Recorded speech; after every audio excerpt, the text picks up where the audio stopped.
When it comes to thyroid physiology, we've talked about this in the past, that cells operate typically in one of two modes. They're either in manufacturing mode, where they want to bring a lot of nutrients in, they want to bring a lot of thyroid in and turn on the manufacturing process, make cells, make skin, make hair, make proteins, make peptides, make hormones, make all this great stuff for the cell. And to do that, you need a high level of T3 in the cell. You need a lot of glucose, and you're going to pull whatever's out there as resources in the bloodstream and pull it into the tissue. And the big driver of all that physiology is your mitochondria. Hey there, welcome back to the Energy Blueprint podcast. With me today is Dr. Eric Balcavage, who is one of the top thyroid experts in the world, in my opinion, and he takes a mitochondria-centric approach to understanding hormones and thyroid function, which I personally think is very smart. And as you find, if you're familiar with my work, as you listen to this, you'll notice a huge amount of similarities in the paradigms that we operate from as far as our understanding and approach to optimizing human health. I think Dr. Balcavage is a brilliant guy, and I think if you're struggling with thyroid health, especially, this podcast is a must listen. But given how rampant thyroid issues are, I think really everybody needs to know how to optimize their thyroid function. And again, this is a very systems thinking approach to thyroid function, which I think is really the smart approach. So with no further ado, I hope you enjoy this wonderful podcast with the brilliant Dr. Eric Balcavage. So welcome, Dr. Balcavage. Such a pleasure to connect with you again. Yeah, thanks for having me. So you are a thyroid expert, and you're one of the most respected thyroid experts out there in the functional medicine world. And what is interesting about you, and what I love about your work, is in a sea of thyroid experts, and I think functional medicine experts in general, who have positioned hormones at the top of the hierarchy and sort of the most upstream thing that is controlling our physiology. You have written a book and put forth an idea that says, hey, hormones are not the thing that are the big boss that's controlling everything else. There's other stuff that's upstream of that. And in particular, you've put a huge emphasis on the importance of mitochondria. So can you talk about that kind of landscape in your own words, how so many other people have put forth these ideas, positioning hormones as the things that control human physiology, and how and why you differ from that?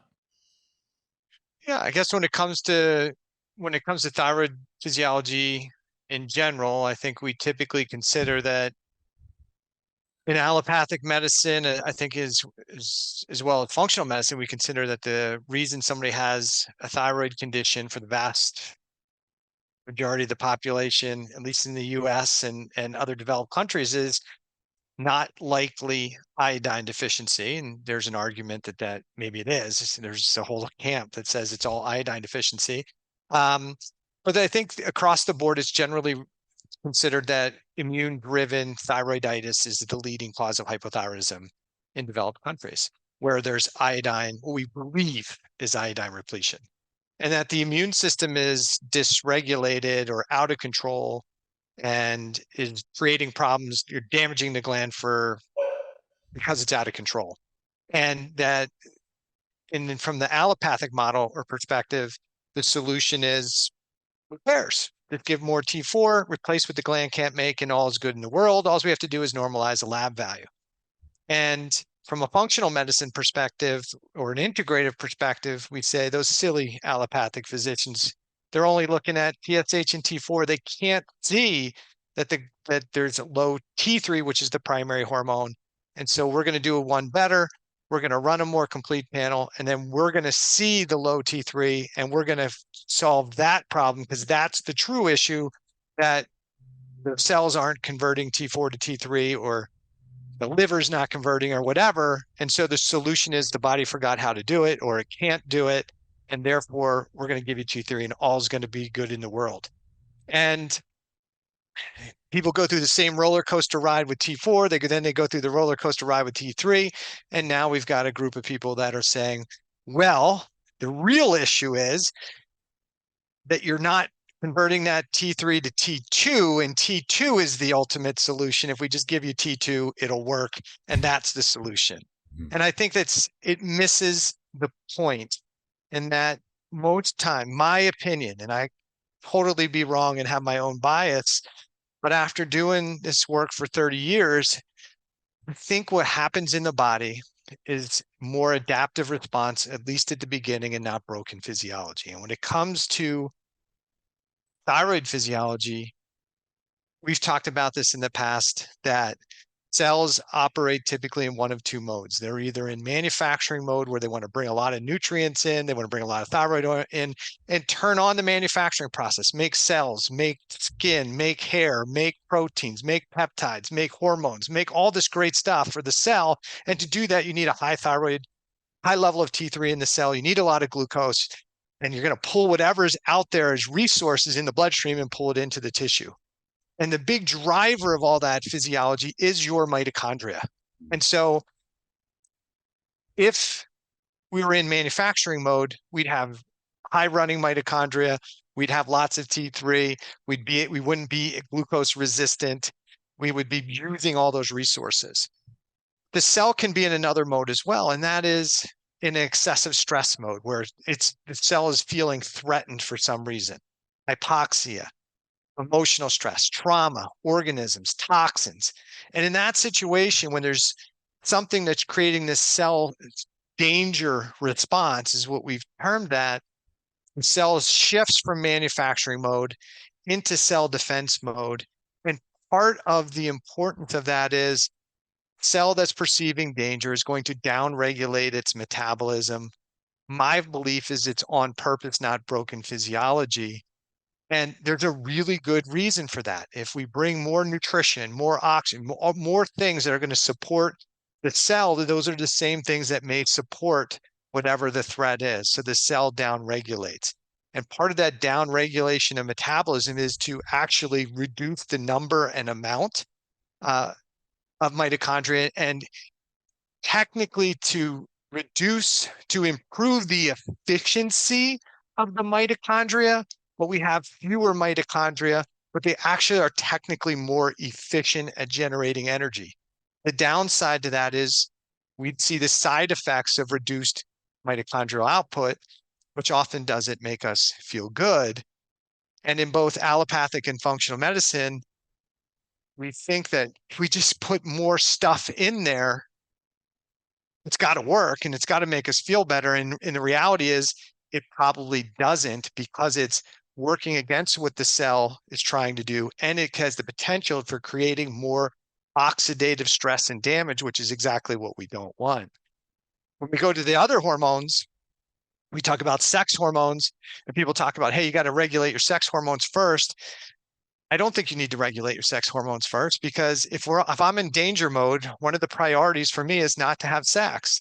One of the priorities for me is to use those resources that are available to either defend myself or get away, not to have sex. So the sex hormone regulation piece gets downregulated. The other big hormones that we talk about is cortisol, and you have this stuff that goes on with adrenal fatigue and some of the other things that we talk about. And a lot of people say, well, you got to fix your adrenals first before anything's going to work. I don't think the adrenals are broken.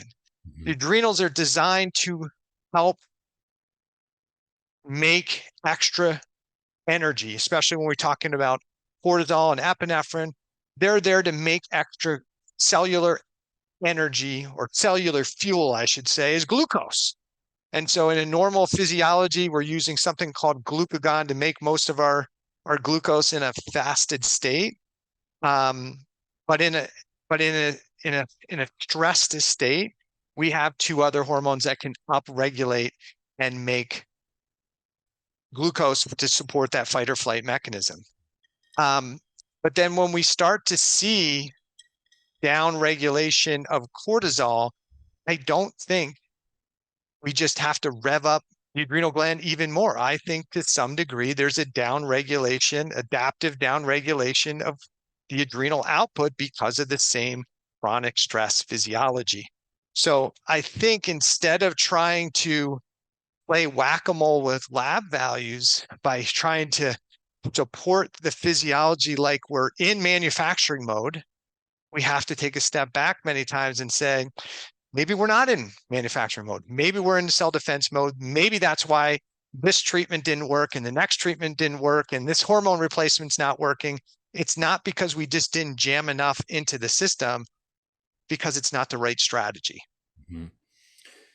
So, with that in mind, what is defense mode, and what role do the mitochondria have in that? Because as most people are taught in their high school and college and graduate school and medical school biology classes, basically mitochondria, what people know is they're the powerhouse of the cell, and most people's knowledge stops there. And in graduate school and medical school, it's like it goes a little bit further, and basically they'll teach you a story that mitochondria are one of many different organelles in the cell, but they're basically framed as these sort of mindless energy generators that just take in carbs and fats and pump out ATP. And what you're alluding to here, very much like my work, heavily influenced by Dr. Robert Naviaux and the cell danger response, is that mitochondria are way more important than we ever learned in biology and physiology courses in our formal educations. Yeah, I think what we've learned from Naviaux's work and others is that the mitochondria have the ability to sense the energy flow through a cell. And there's a certain amount of energy that we need for the cell to run smoothly. And when there's a drop in energy, it's like somebody flicked the smoke detector or the fire alarm in the factory, right? And so, whoa, there's a problem here. And now all of a sudden, instead of making widgets, we're going to shift to getting anybody who's not important out of here, and everybody else is going to be focused on trying to find a threat and put out if it's a fire, right? And I think what we're learning about the mitochondria, and for anybody who's listening to this, we know probably this much of what we think we know this much, and we really probably know this much. So all the stuff we say, we're simplifying and dumbing it down. But the mitochondria seem to have ability to sense energy flow. And when they sense that there's a drop in energy flow, that can initiate the change in physiology from manufacturing, making peptides and proteins and hormones and all these other things, to saying, hey, there's some type of energy, something's stealing energy here. It's a potential threat. And let's shift to defense mode, slow down the manufacturing and start into defense mode. And Naviaux in his paper talks about a whole bunch of different steps to that cell danger physiology and that process, and reducing mitochondrial numbers and function is a large part of a protective cell danger response. And people might consider, why would that be a protective response? If you're taking the thing that's actually generating energy, how could it possibly be that having fewer of those is better? And the reason for that, at least in what we believe right now, is that when we have cells that are in this state of low stress, what we call homeostasis or manufacturing mode, those cells are bringing glucose and fats and other resources into the cell. They're jamming them into the mitochondria to be converted through the Krebs cycle and something called the electron transport chain to turn food energy into cellular energy. And the process of that is awesome, especially when we have oxygen to drive the process, because we could take one glucose molecule and make 36 ATP, which is cellular energy units. So we get a great return on our investment. And any excess we can drive off as heat and create some other side effects that are beneficial to the cell. The cell, that process of going through that Krebs cycle, electron transport chain, making that cellular energy results in a little bit of exhaust, just like driving your car. you're still driving a gas car, it's going to create a little bit of exhaust. And so that sounds bad. Like I'm making some waste that comes out. Yep, you're making some exhaust. We call those free radicals. Well, that doesn't sound good. Well, the good news is the cell also makes, as with many things in cellular physiology, for the free radicals we make, we also have a system inside the cell that makes antioxidants, things to kind of balance out those free radicals that are being generated so that we don't damage the cell as part of the process of making cellular energy. So that's how it should work in a low stress state. But one of the defense mechanisms to find a threat, it's a bacteria, a virus, an organism, is to ramp up some of those free radicals and ramp up inflammatory chemicals, which could damage the cell if they were excessive, but they're also part of the tools that we use to deal with the threat. So the cellular intelligence is pretty smart. If I have all the exhaust that I'm making through this regular mitochondrial function, plus I have more free radicals that are being generated as part of my defense response, I have way more free radicals being generated, and I have the ability to make antioxidants. And so if I don't do something, I either have to make more antioxidants or I need to decrease the free radicals. Otherwise, we have excessive free radical formation. We call that oxidative stress, and that's what creates damage and destruction to the cell. And cellular intelligence is just smarter than that. So what it does is it says, hey, what's the more important thing here? Making cellular energy or defending myself? Defending myself. So what am I going to do? I'm going to downregulate the mitochondria. I'll make less cellular energy, but I'll also make less exhaust. Then I can use those antioxidants to deal with the fallout from this defense mechanism without causing damage and destruction to the cell. My opinion, based on some of the science. So you said earlier, I loved when you were describing sort of the overview of the paradigms of how conventional medicine looks at thyroid conditions and how a lot of alternative and functional medicine practitioners look at it, and how you look at it. Similarly, there's this other layer to what you're describing at the mitochondrial level, where there's another parallel of what's going on, where when I started talking about mitochondria 10 years ago, it was a strange thing to be doing. And I would get a lot of funny looks, and I was saying, mitochondria are really important to this energy and fatigue story, and everybody else was focused on adrenal fatigue and thought I was crazy. Now mitochondria are in vogue and everybody's talking about mitochondria. But there is what I would say, and I think you'd agree, that there's a very simplistic frame and understanding about mitochondria. And most functional medicine practitioners basically approach it by saying, they run some tests, and we don't even really have very good tests for mitochondrial function, but they run some tests, maybe organic acids tests, or maybe a few other things that indirectly might indicate mitochondrial function or deficiencies of certain nutrients and cofactors needed for mitochondrial energy production. And based on that, they'll say, oh, you have mitochondrial dysfunction.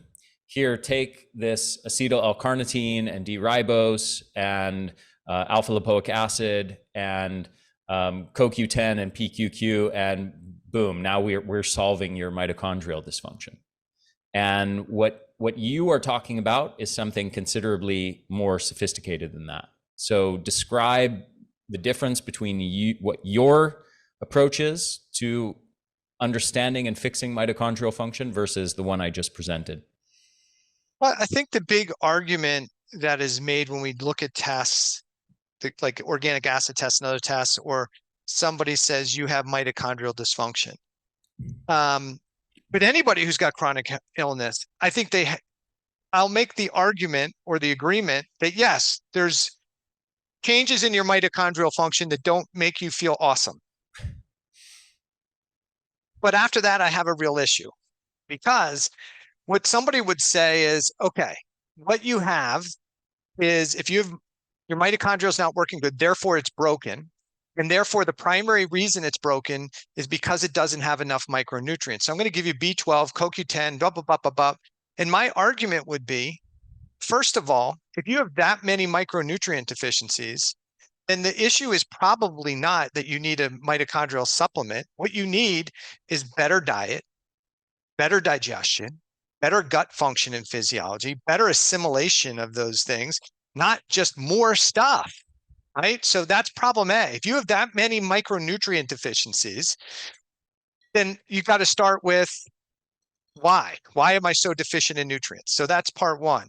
And then, but that also goes to why I might have mitochondrial downregulation in the first place, right? Because maybe I have this chronic dysbiosis. Maybe I have a leaky gut. Maybe I have a dysregulated immune system. All these dangerous things are going on. The second part of that is we make the assumption that the cell has no control.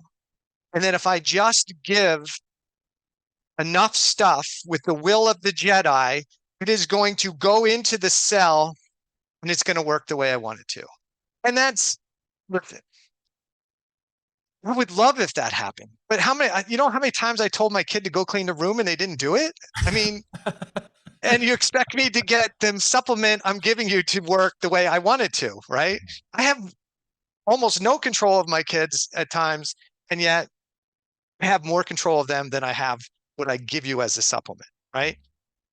The other problem that goes on is we make assumptions like that, sometimes based on labs that aren't well validated in what they're really measuring or showing. And when you really do look at mitochondrial, when somebody's got reduced mitochondrial function,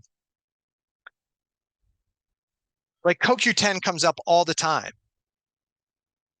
But if you look at the literature and research, CoQ10 is often not deficient when somebody has downregulated mitochondria. Why? Because they're not using it, because the mitochondria is not using the same load of CoQ10. So they don't have sufficient deficient levels. You'll hear that with people where they have hypothyroidism, so they're going to have low CoQ10. No, when you have downregulation of T3 in the cell, you actually have more CoQ10 because they can't use it efficiently. So they don't need more. They need to, the better thing we need to do is step back and say, why is the cell working like this? Ultimately, could there be some mitochondrial dysfunction? Yeah, we can make that argument and talk about things that may cause the mitochondria to truly be dysfunctional. But I don't think it's just as simple as just give B6, B12. I think we do that too often with stuff. And I think it's one of the problems, the same thing we do with thyroid physiology. Well, I don't like that number, so let me give you more of that and that'll make it work. Well, no. It also assumes that the cell has no control, right? Like the cell does not get to be able to control what's going on inside it. And I think we do have enough literature that suggests that the cells actually get to control what happens inside. There's a level of intelligence that we don't fully understand, but cells get to determine what crosses the membrane, what gets into the mitochondria, what doesn't go into the mitochondria. So I think it's a very naive approach when we consider it, it's as simple as that. My argument is, if we think that the mitochondria is damaged or dysfunctional, then we should ask the question, why? And honestly, when I look at mitochondrial tests, you can look at organic acid, but one of the tests I really like to run is a test, if I'm looking at mitochondria, is the MitoSwab Plus from I can't think of Shree's lab name. Oh, I'm messing Yeah, it. But but he's got a the test. test is called Mitoswab. Yeah, it's called a MitoSwab or MitoSwab Plus. And essentially it's a swab. You look at mitochondria, so we can see mitochondrial density, and we can see how well complex 1, 2, 3, and 4 work. And some of the strategies that when people have done a strategy and I'm like, okay, well, let's see how it works. And we look at their mitochondria is not working any better because it's the wrong strategy. And even when it comes to thyroid physiology, what I'll see is people on higher levels of mitochondria are on thyroid support that are given by their physicians. They don't have better mitochondrial capacity and function, but what they often have is higher mitochondrial density and more oxidative stress, because you're pushing the thyroid hormone will increase mitochondrial density, but now you're creating more mitochondria. The cell, as part of the defense missing, was trying to reduce the mitochondrial density, the fewer mitochondria. Now, with potentially less resources coming into the cell, it's a recipe for more oxidative stress and damage, which I've seen over the years.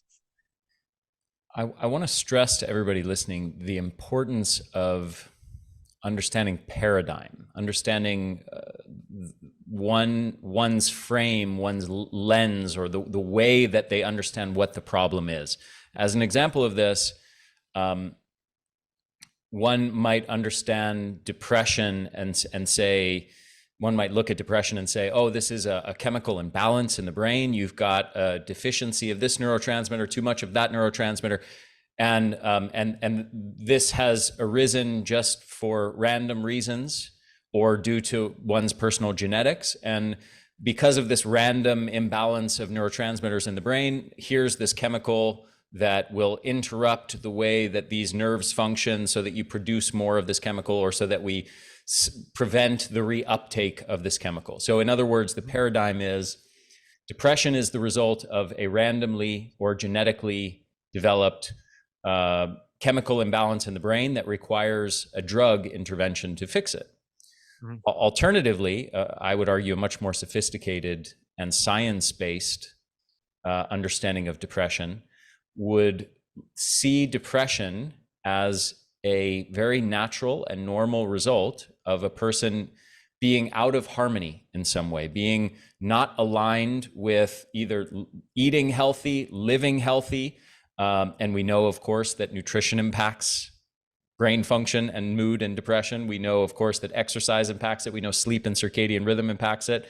We know light impacts it. We know toxins and inflammations and gut health impacts it, right? So we start to see all these layers emerge. We know that social connection impacts it. We know that we have all of these layers. Oh, like also how aligned you are with, if you're working a soul-sucking job that you're not passionate about, and that's how you're spending your days, like it's pretty reasonable to be depressed. Whereas if you're spending your days doing something you love and you're passionate about, you probably are going to be in a different mood.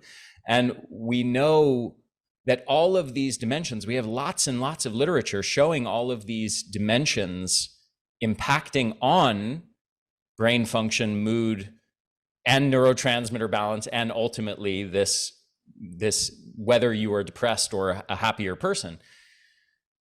And in light of all of that knowledge, it's actually ridiculous, absurd, and totally unscientific to myopically reduce depression down into just a random chemical imbalance in the brain. And this is just our unintelligent body doing this for random reasons. Here's this drug to fix your chemical imbalance. Yeah. And so what you're talking about is essentially the same thing at the level of the body. You have a lot of people who are in a rush to do chemical interventions and treat the body as unintelligent. And what you are arguing in favor of is seeing the body through a lens that says, why is the intelligent body doing this and responding in this way? And that totally changes the types of interventions that you will do, the types of approaches you'll use to try to fix that. Yeah, well, and I think based on what you said, we'd say, hey, if you have better gut physiology, you have probably better neurotransmitter function. Okay, so I potentially have compromised neurotransmitter function. Okay, well then, what are the things that can influence it? Well, your gut. Well, maybe we should take a look at it. Forget about that. Let's just give you this drug. Let's just bypass the thing. Yeah. But we do that with everything. We know exercise increases mood, increases dopamine levels, right? Makes us feel good, increase serotonin, makes us feel well. But I'm depressed. Do you exercise? No. Well, maybe the issue isn't that you need a drug. Maybe the issue is you need to do the things that are going to create that positive environment. You may be doing a lot of things or have a lot of things going on in your environment that are creating it's still, in my opinion, it's still an appropriate response, at least at the onset, right? If you have a bad gut, the appropriate response might be, whoa, I've got an infection. I need to move serotonin away from, or move tryptophan away from making serotonin and drive it down the quinolinic acid pathway and make some maybe things that can be used as more toxin to deal with this organism or this threat, right? Feeling stressed. Oh, I have insomnia. Well, maybe the reason you have insomnia is because you have this stress response going on. Your body's like, whoa, we're in danger. We don't need to take a deep sleep. I don't really need that level of melatonin. I really need my body to be more alert.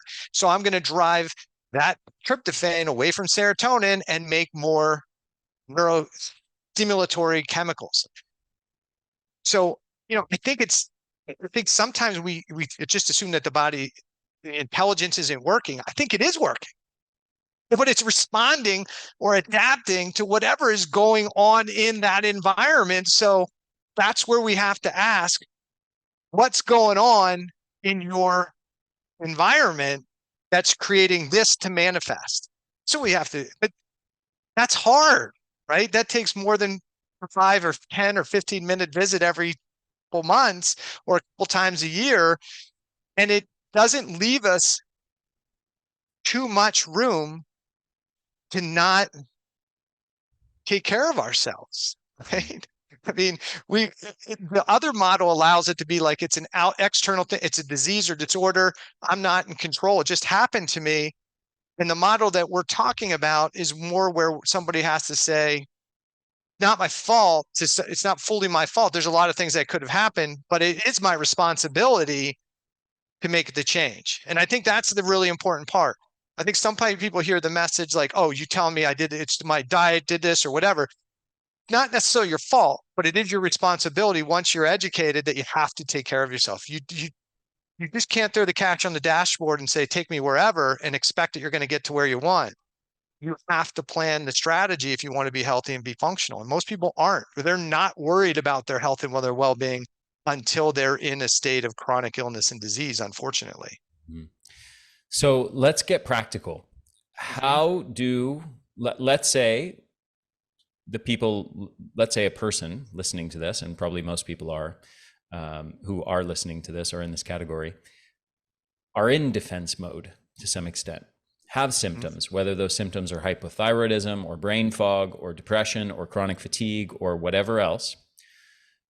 We can see them through this paradigm as a reflection, as part of the intelligent body's adaptive response to being chronically overwhelmed by these stressors, danger signals. Right.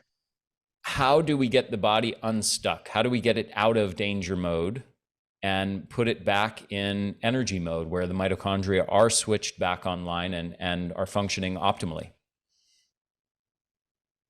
I wish it was sexy, Ari. I wish it was. Make it sexy. Make it sexy.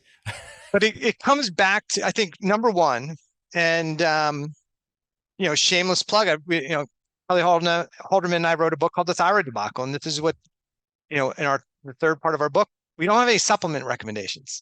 No, lifestyle and diet and all the things that aren't sexy. But if you really want to start to recover your health, you've got to take a look at what I talk about called your fitness factors. And those are the things that are really influence how your body is. Is it in manufacturing mode or is it in cell defense mode?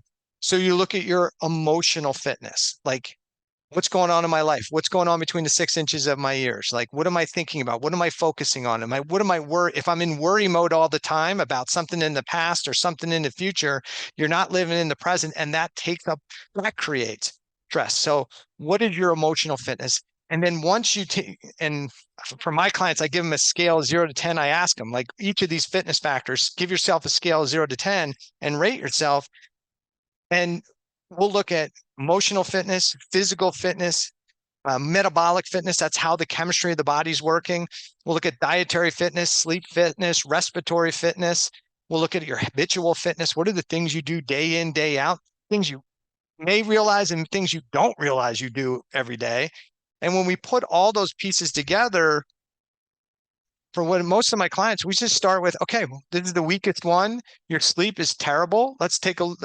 Now you scored that the worst. Let's look at your habits and behaviors that center around sleep. And let's start there. And we start there. Now, while they're working on those things, I'm also looking at their chemistry and what can I use dietarily and nutritionally to kind of tweak some of those systems.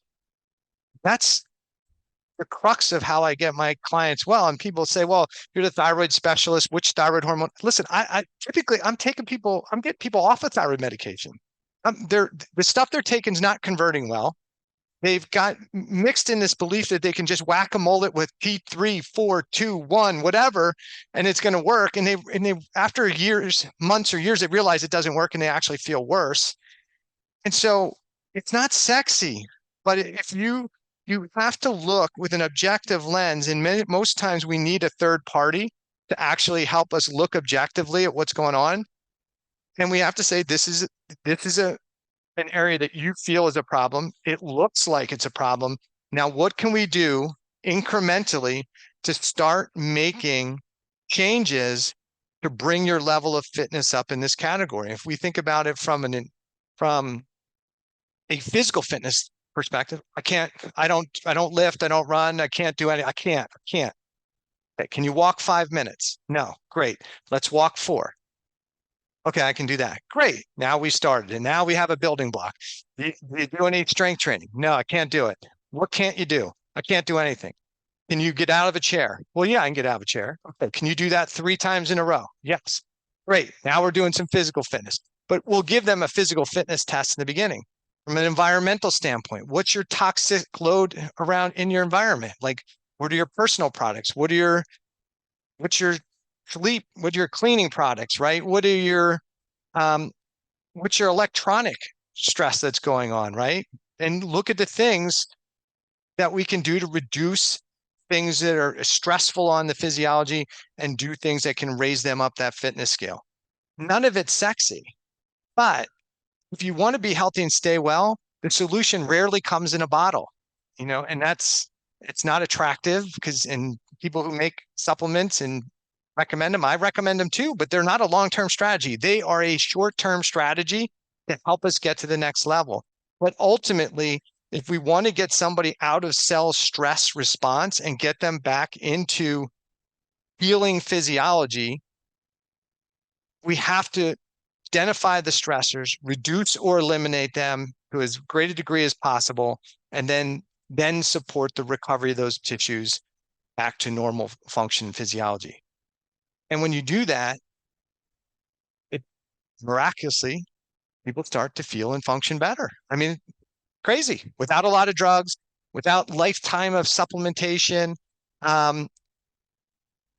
It's these fundamental things, but a lot of people don't want to do those things, or they're not aware that the things that they're doing could potentially cause them to be unhealthy. Mm-hmm. I want to add a little to this, and maybe like some meta context. I think the fact that you introduced everything that you just said as this is not sexy is itself something to analyze. Because first of all, I agree with everything that you just said. I disagree that it's not sexy. I actually think it's super sexy. For the record, I think this is the important stuff. This is the most important stuff. And here's why. Tell you my analysis of what's going on. Over 80% of the chronic disease burden in the world today are diseases of nutrition and lifestyle. Mm-hmm. And it is because the vast majority of people are not engaged in the things that our biology has evolved to require to express normal function. And those include a healthy whole food diet, and they include honoring circadian rhythm and sleep cycles and the light signals that relate to that, as well as the food signals that relate to that, nutrient timing. And it includes the psychology and how the modern world differs psychologically and emotionally in terms of chronic stress and the hustle and grind culture and consumerism and materialism, lack of social connection, tribe and community that has also been eliminated in the modern world largely. And the loss or almost near complete elimination of hormetic stress from our lives, which includes movement. Our ancestors were moving almost constantly throughout the day and engaged in physical activity and exercise. We're exposed to heat and cold. We're engaged in periods of food restriction and famine, food shortage. intermittent fasting, basically, and many other types of hormetic stressors. And most modern disease comes from the disruption of that. But if you go to the average typical conventional medical doctor, they are not treating any of those diseases that are emerging from those nutrition and lifestyle factors by addressing any of those root causes. Mm-hmm. And I would also argue that most of functional medicine today is not doing a great job of addressing those things either, but has largely, and again, this goes back to the use of this word sexy and why you introduced what you just said by saying it's not sexy, because there's a whole culture of doctors trying to one up each other by presenting something that is more sophisticated and more sexy, because there's financial incentives and egoic incentives to do so, that it boosts them to a higher status, it makes them more money. So everybody is in this search for constantly trying to have this more sophisticated approach with however many thousands or tens of thousands of dollars of seemingly fancy testing, which you and I both know is often, many of those tests are not even scientifically valid or accurate. And it creates a culture that is in pursuit of clickbait healthcare, of presenting the sexiest looking approach, but is not actually the most intelligent or helpful approach. And I would argue the one that you're presenting is actually the most helpful and the most grounded in actual evidence and real understanding of what is actually causing most health problems in most humans today. Yeah, I mean, we're looking for clickbait, right? So we want somebody's to get, oh, that supplement, it's going to give me more testosterone. Awesome, right? Yeah. Or gosh, we see this all the time. You do these 4 things, you'll increase your testosterone. Maybe, but realistically, I think a lot of this stuff is just crap we put out there. I mean, go ahead. And it's everything that we just said is also compounded by that we're all indoctrinated through the pharma influenced conventional medical culture that we're all brought up with since we're little kids, to have a belief in the magic pill, that there's going to be a pill, a drug cure for every disease that we have. And then modern natural wellness functional medicine has also basically aligned itself with that mode of thinking. It just replaces the pharmaceutical drugs with natural. Lots of something. Yeah. It's greenwashing of medicine is what it is, right? And so, listen, I get it. I understand why people do it, but I think we've got people even more confused today as to how to get healthy, because you're like, oh, I have to have a cold plunge. Oh, that's the whole thing. I've been missing a $5,000 cold plunge. That's why I have these chronic health issues. So if I just buy a cold plunge, I'll be good. No. Could doing cold therapy or hot or sauna be awesome for you? Yes, but don't go for the flashy, shiny thing before you go for the basics, the foundational things. You didn't have a cold plunge when you were healthy. It's not the thing that's going to take you from chronic illness to health on its own. It's a tool, not the tool, but we jump over dollar bills to pick up pennies, right? I don't need to. I just had this conversation with somebody. They said, I want to take these amino acids. I think I saw somebody say, I need amino acids. That's part of my problem. I'm like, okay, wait a second. So where do you think they come from? Amino acids. Well, from food, I guess. And I'm like, right, they come from food. So do you eat food? Yes. Okay. So do you know how much, and animal protein is the best source, but you can get some animal, if you want those amino acids, animal protein is going to give you the biggest complex, but you can get them from plants as well. What's your caloric intake, and tell me what your macros are? Well, I have no idea. Well, that would be a first place to start. If you think you need more amino acids, then what you're telling me is you're not eating enough protein in your diet. Well, they said that you need these amino acids because they're building blocks. I'm like, right, but they come from your food. And if they come from your food and you need more, then maybe you need more protein. So why don't we take a look at that? What if I'm getting enough protein? I might still need these amino acids. No.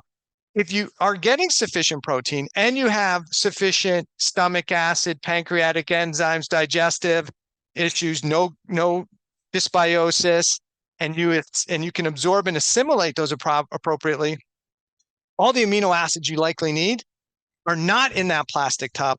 They're in the food that you're putting in your mouth, and you've already paid for. So why don't we optimize the stuff that you've already paid for before we just add a whole bunch of stuff that you still may not absorb if you have low stomach acid and gut issues and stuff. But again, we make it look good and flashy and all those things. But I agree, you're right. This is the stuff we somehow have to make sexy enough that people go, that's good. And to tie that into, we could say, well, people talk about working out and so they got their shirts off. That isn't that sexy to see somebody really fit? Well, yeah, but a lot of the people we're looking at that are really fit aren't naturally fit. What you're looking is a fake, right? That's not natural physiology. That's some extra hormonal oomph that they're putting into their system. So now somebody who is eating healthy, eating right, getting sleep, they're in their 40s and they're looking at the other dude next to him who's just ripped, 8-pack of abs, muscles coming out of everywhere. And they're going, there must be something wrong with me. I mean, because I don't look like that. So we give this false sense of what health is at one end, and at the other end, we're telling everybody, you can be overweight, obese, and that's still healthy. And, so we've got this super confusing discussion going on, which I think is great for whoever's selling whatever. Keep them confused, and we've got them. Mm-hmm. Yeah, and actually, just to add to the aesthetics part of bodies, that's kind of, since I was a kid, one of my areas of expertise. But one of the things that people don't realize is a lot of what is seen in magazines and social media and bodybuilding physique competitor stages are people who are dieted down, not only chemically enhanced by anabolic steroids, by fat loss agents, by exogenous thyroid hormones and clenbuterol and more dangerous fat loss agents like DNP. But also that it's the product of many weeks or months of caloric restriction to diet down temporarily to these levels of extreme low body fat percentages where they pose on stage or get some photos taken.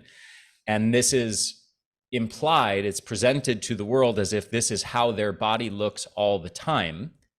And actually, if you do a hormone panel on somebody in those states, like a man who's dieted down to these very low body fat percentages, so they're ripped for a photo shoot for a magazine cover, their testosterone is tanked and their thyroid hormone levels don't look good. And many other aspects of their blood chemistry don't look good, and they don't feel good, and they don't have good energy and brain function. And so anyway, that's a bit of a digression, but there is to your point, there is a toxic culture around that. Yeah. And so if you're the everyday layperson, you're just trying to get healthy, how am I going to do that? Right. So if I can't do that, and that's what health is being plugged as healthy, why even try? Right. Yeah. Mm-hmm. So I think we have to do a better job educating people as to what health is, right? What it is, what it isn't. How do we achieve a higher state of health? How do we measure it? How do we assess it and measure it and manage it on a consistent basis versus lying and saying being grossly overweight and obese is healthy, or that being ripped and unnaturally godlike looking, right, is healthy. We have to say that here's closer to what the norm is, and here's the standard. And we really just don't have an adequate standard as to what health is. And most people aren't, that's a discussion most people don't really want to have. Like, what does that mean? How do you define it? Because obviously the classic definition of health in textbooks and things of that nature is like the absence of disease.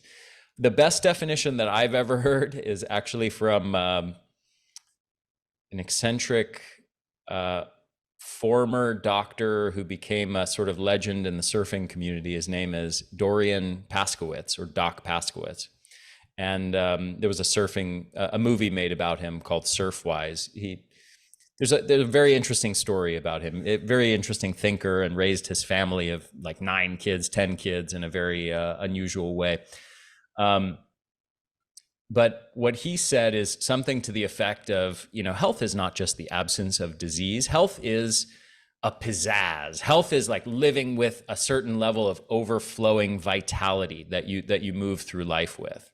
And I was like, it's very informal in very casual language, but I really appreciated his distinction of what he thinks health is, distinguishing it from just an absence of disease. Yeah, I think, and everybody says it could be different for somebody else, but I think health is a state of like physiologic function and adaptability in your environment, right? It's not a static thing. It's not like you are healthy, you aren't healthy. It's this kind of spectrum or continuum. And that's important to know. So if you truly have health and fitness, then you are adaptable in your own environment without excess support. And so what does that mean? Well, I can be super healthy if I live here in Pennsylvania and I exercise and I do things. But put me in, Alaska, I may not be healthy in that environment, right? Because I'm not adaptable to it yet. But give me time and I can modify my physiology to now be healthy in that environment. So I think it is a state of your ability to be, and I hate to use the you can't use the word health itself in it. And in my book, and it's a shame because I have it laid out in my book better, but it's a state of adaptability without negative consequences.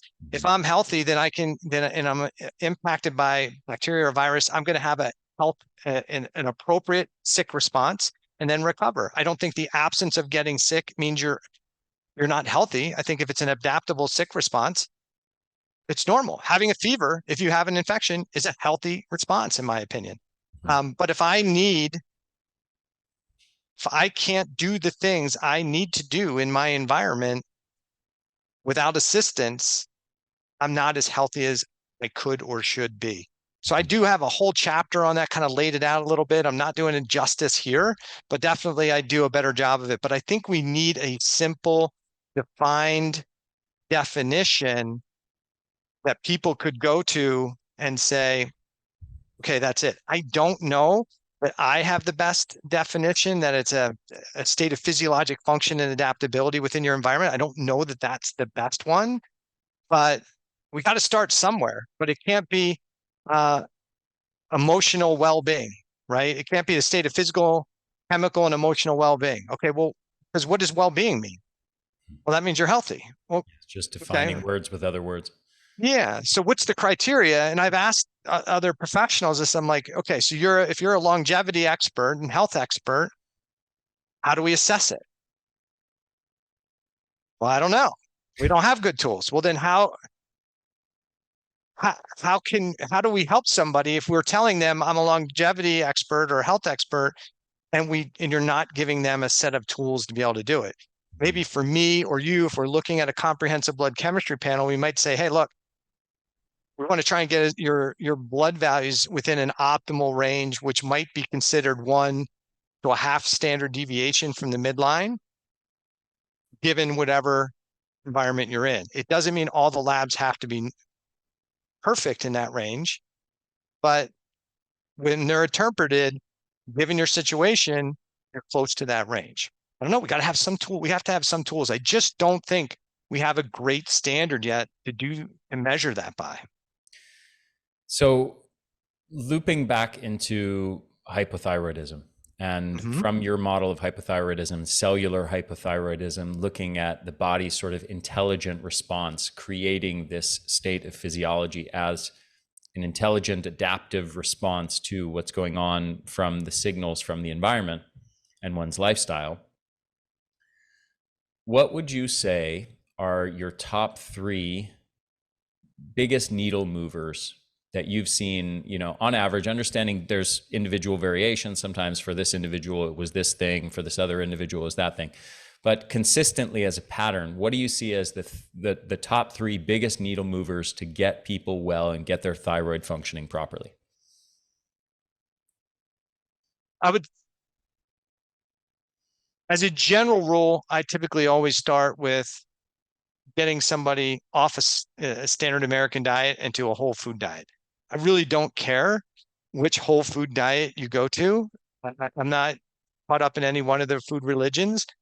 I think they all have benefit. And I think that's the first thing somebody needs to do is spend less time eating more processed frankenfood and more time eating healthy whole food. Don't worry about what the name of the diet is. It's a healthy whole food diet. Start there. I think that's one of the biggest things. I start with that with almost everybody, and it's not unusual that when I talk to them about 3 weeks later, they're like, "Hey, my bloating's better. This is better. That's better. This is better. Great. Well, what are you going to give me?" Like, because they want something on that first visit, and usually, I'm not giving them anything. The second thing is, and this is going to sound counterproductive, um, is if they're already on a whole bunch of supplements, the biggest mover needle is often taking them off their supplements. And it's tough to do because I think there's a supplement addiction that's going on in our culture. But that oftentimes is one of the biggest needle movers because too many of the people that come to see me are over supplemented, and they don't realize that the supplements they're taking, even though they're all natural products, are creating problems for them. So that would be number two. And then the number three would be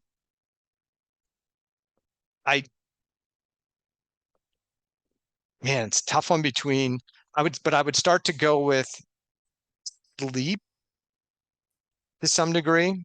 Sleep, when you sleep, you heal and you repair. So I go there. Now, I'm not typically trying to give them anything to sleep. I'm not a big melatonin, GABA, all those things. It's really more about the behaviors and what's going on in their life. I'll have them simple things to help with sleep. Wake up at a certain time, go to bed at a certain time. I'll have them trying to turn their Wi-Fi off at night so that we don't have Wi-Fi creating any issues. Because whatever somebody wants to say about Wi-Fi, there are some studies. I don't know if you saw those where low frequency radiation increases NPY. I think it's fourfold. NPY is an orexigenic hormone, which then tells the body I'm still hungry, right? And so now they consume more carbohydrates as a result of that.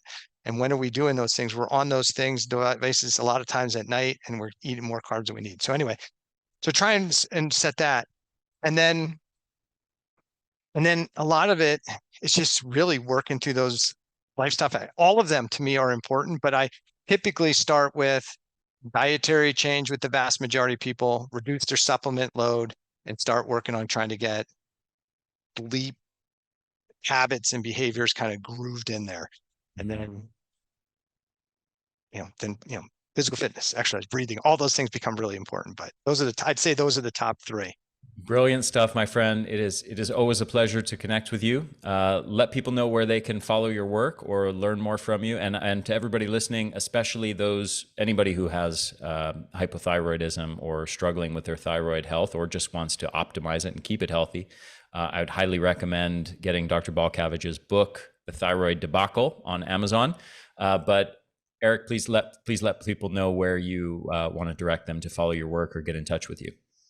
Yeah, so my website is rejuvegencenter.com. So you can go there. If you have an interest in potentially working with me or just questions, there's access to a complimentary discovery call there.